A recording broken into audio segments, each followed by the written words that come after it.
আমি দেখিবলৈ পাইছোঁ গোলাঘাটৰ পৰা আপোনালোকে আহিছে বুলি আমি গম পাইছোঁ। চাইকেল ৰেলী কৰি জুবিন ক্ষেত্ৰলৈ আপোনালোকে ঢাপলি মেলিছে। হয় জনাওক। হয়, আমি গোলাঘাট মৌখোৱা গাঁৱৰ পৰা আহিছোঁ। আমি 12জন যুৱক আহিছোঁ আমি জুবিন ক্ষেত্ৰলৈ বুলি। আমি আহিছোঁ চাইকেল লৈ। আমাৰ চাইকেল লৈ অহাৰ উদ্দেশ্য এটাই যে আজি জুবিন দা আমাৰ মাজৰ পৰা হেৰাই যোৱা এমাহ পাৰ হৈ গ'ল, কিন্তু এতিয়ালৈকে আমি জুবিন দাৰ ক্ষেত্ৰত কোনো ন্যায় পোৱা দেখা নাই। আৰু বিভিন্ন ৰাইজে দাবী উঠাই আছে যে ন্যায় লাগে, কিন্তু আজিলৈকে চৰকাৰখনে এই ৰাইজৰ কথাত কোনো ভূক্ষেপ দিয়া নাই।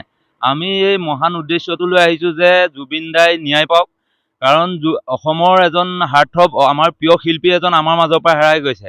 আজি এমাহ পাৰ হৈ গৈছে, মানুহ ভালকৈ শুব পৰা নাই, খাব পৰা নাই। অকল এটাই কথা যে জুবিন দা আমাৰ মাজৰ পৰা হেৰাই গ'ল। এইটো এটা বহুত ডাঙৰ দুখ, কাৰণ আৰু আজিৰ পৰা আৰু 1000 বছৰ পিছতো আমাৰ মাজত এনেকুৱা এজন ব্যক্তি নোলাব। আমি যিজন ব্যক্তিক হেৰুৱাইছোঁ, সেই ব্যক্তিজনক হেৰুৱাই আমি যি দূষিত হৈছোঁ, তাৰ কাৰণে চৰকাৰখনক দেখিছোঁ আমি তাৰ ন্যায় দিয়াত অৱহেলা কৰিছে।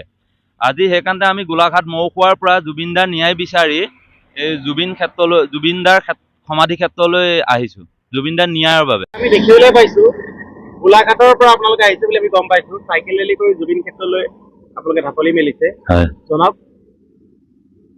হয়, আমি গোলাঘাট মৌখোৱা গাঁৱৰ পৰা আহিছোঁ। আমি 12জন যুৱক আহিছোঁ আমি জুবিন ক্ষেত্ৰলৈ বুলি। আমি আহিছোঁ চাইকেল লৈ।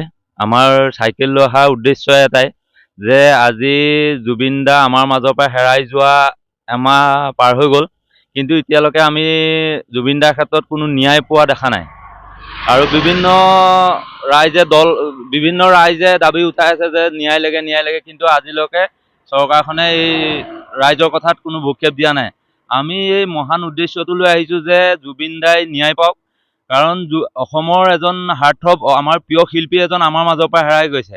আজি এমাহ পাৰ হৈ গৈছে, মানুহ ভালকৈ শুব পৰা নাই, খাব পৰা নাই। অকল এটাই কথা যে জুবিন দা আমাৰ মাজৰ পৰা হেৰাই গ'ল। এইটো এটা বহুত ডাঙৰ দুখ, কাৰণ আৰু আজিৰ পৰা আৰু 1000 বছৰ পিছতো আমাৰ মাজত এনেকুৱা এজন ব্যক্তি নোলাব। আমি যিজন ব্যক্তিক হেৰুৱাইছোঁ, সেই ব্যক্তিজনক হেৰুৱাই আমি যি দূষিত হৈছোঁ, তাৰ কাৰণে চৰকাৰখনক দেখিছোঁ আমি তাৰ ন্যায় দিয়াত অৱহেলা কৰিছে।